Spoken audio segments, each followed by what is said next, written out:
Hi, this is Torin Talks, and today we're going to be talking about Saga.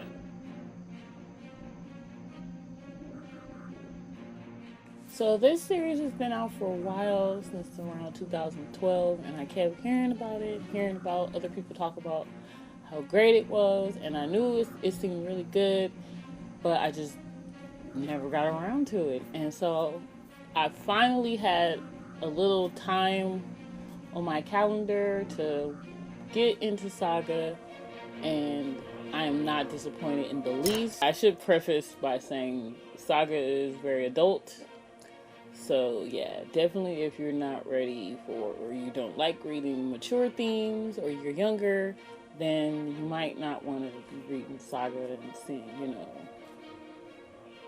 people doing all kind of crazy stuff. I loved a lot of elements about Saga. It is described as Star Wars meets Game of Thrones, which is right up my alley. If anyone knows me, I understand why it has that description, and that's because it is set in space, and then there's wonderful creatures and planets and ships and things like that. But it's definitely pretty brutal, like Game of Thrones, and it doesn't shy away from the brutality of war and life. There's a lot of sex scenes in it, and they don't really shy away from anything. I think there's an orgy scene in there somewhere. I thought the story was great, and it just had like a perfect mix of political intrigue and action and romance and drama and struggle. Even though these characters are very fantastical, they definitely had elements that I think everybody can relate to.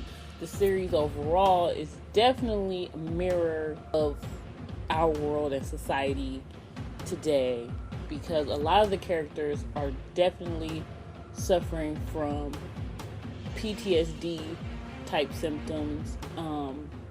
You see this most in Prince Robot, and I'll get to him a little later, but and even in Alana and like her use of like the drug fade away to like forget all her problems. We have a lot of people that are coming back from these wars that have been going on for the last decade or whatever, and some of these people are definitely traumatized, and rightfully so, by the things that they've seen, had to do, experience, decisions they've had to make, whether it be for the good or not.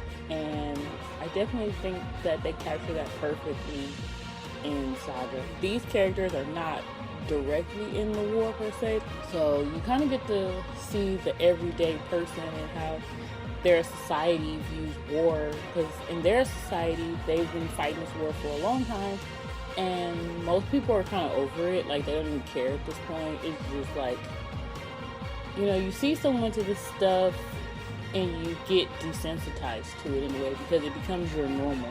And anything that becomes your normal, it doesn't faze you anymore, even if it, shocks you at once. That's definitely a theme that's relevant now in society, is where there's a lot of violence going on, and people have just become numb to it because it happens so much. It happens all the time. And, is it we're losing our humanity, or we are just becoming more desensitized? It's the whole thing, and I love that this comic brings those themes out. The story centers around Marco and Alana, and they are from different planets, the two worlds that are kind of starting this conflict. She is from the main planet called Landfall. He is from their moon called Wreath. So the people from Landfall and the people from Wreath have been beefing forever. So the war is not happening on their planets anymore. They have basically outsourced the war to other people's planets. And so all the people on Landfill and Wreath, they're kind of over the war, because, they've been hearing about it their whole lives. They're very desensitized to it. And the people that do join the war effort is kind of like something to do. And that's very much like our society. You get out of high school, you don't have options. Let me join the military. It's not like they necessarily believe in the rhetoric or whatever is being spewed about why the war is going on is very much a different reason why they're joining. And it's the same in Saga. They're both in the war. They're both soldiers. He surrenders after a traumatic incident during one mission or whatever, he surrenders. And she is his, like, prison guard.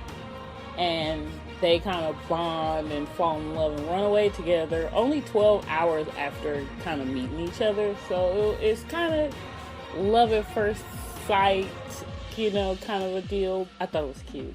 Like, the people of Wreath are like horned creatures. They have like antlers and horns of some sort. The people from Landfall have wings, and they're like winged people. So I like the fact that they were from different worlds, different cultures, who don't really understand each other, but they somehow found a way to be in love.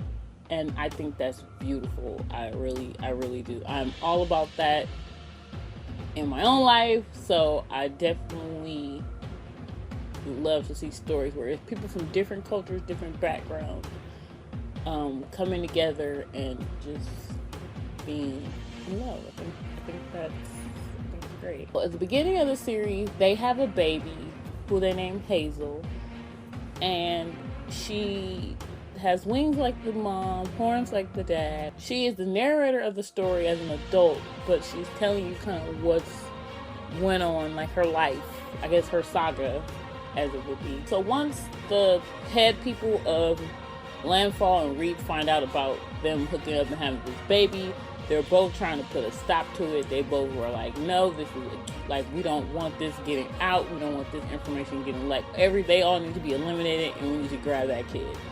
And I think the reason why they don't want the kid to be, like, they don't want this information to be public knowledge is because it would damage the war effort. If these two people can get along and coexist, what's to stop everyone else from getting along and coexisting? Also, they didn't even think it was possible for someone from their planets to even have a child. So that's also something else. Like, when people come together, like, if everyone's coming together, you can't really pick a side because you're technically on both sides. So I think that's something that they definitely don't want, because they are making profit and all these things off of the war, the higher up. So they definitely don't want to stop to the war, because then that would stop all the shenanigans that they have going on. So since the worlds don't want them to be together, they have these bounty hunters and other people that are pursuing the couple to get rid of them and their baby. They have a couple of different pursuers. I'll just talk about the main people. And one of them is Prince Robot IV.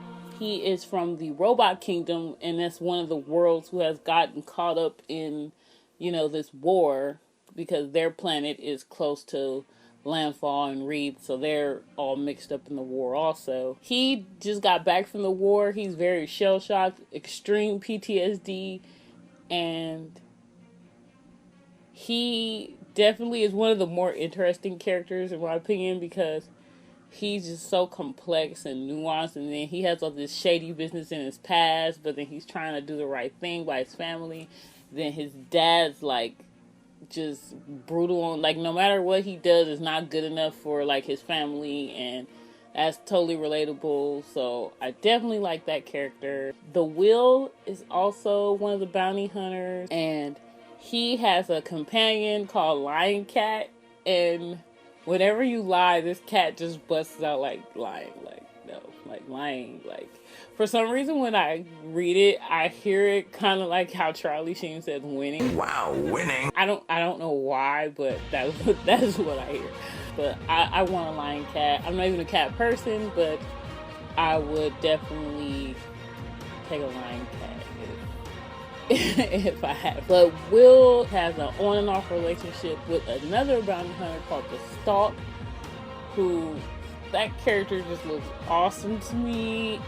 So Will, along his journey to find Marco and Alana, he acquires this little girl named Sophie, aka Slave Girl. She's a slave on the planet Sextillion, and the panels for that planet are just so insane.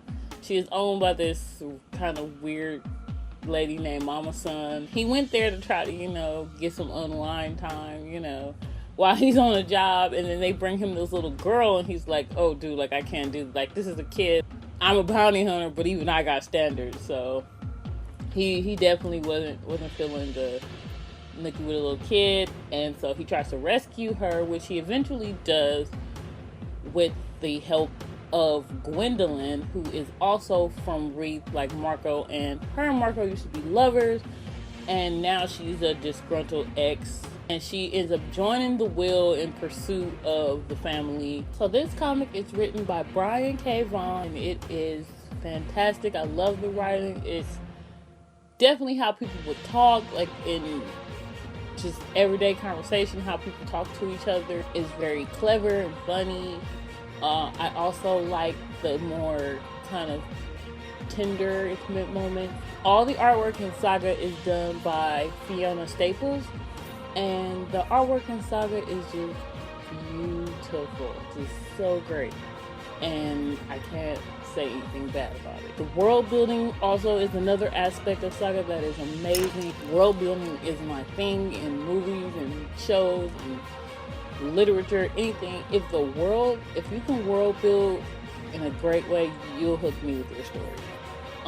And Saga definitely does that. There's all these fantastical planets like Sextillion, and there's the Robot Kingdom, and everyone there is like humanoidish, but they have like a TV set for a head. So like all the rich, like Prince Robot the Fourth and his wife and all of them are like from the royal family, so they have nice TV heads, you know, like up-to-date technology TV, like they have color TV heads. But if you're like poor or like lower class in the Robot Kingdom, you have an old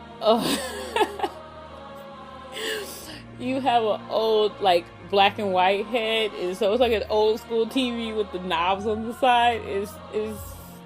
It's hilarious. Prince Robot the Fourth's father, when you see him, he has this huge plasma screen, like it looked like a movie theater screen. This screen was so huge on top of his head. Like that was his head, was like this giant screen, like this like 70-inch TV or something on the, like this dude's head was huge. You definitely learn about class structure and things like that are going on in this world. But the thing about that I love is that this war is affecting everyone, because Prince Robot the Fourth is from like the royal family, and he's getting shafted just as much as, you know, the nobodies. And that's something that's like war made victims of everyone. And I like that message in the series. So yeah, I don't want to spoiler too much about the plot or anything, because I definitely feel like Saga is worth checking out. Stay tuned to the channel, because we're going to have a bunch of new things coming up and exciting videos. So stay tuned, and I will see you in the next one.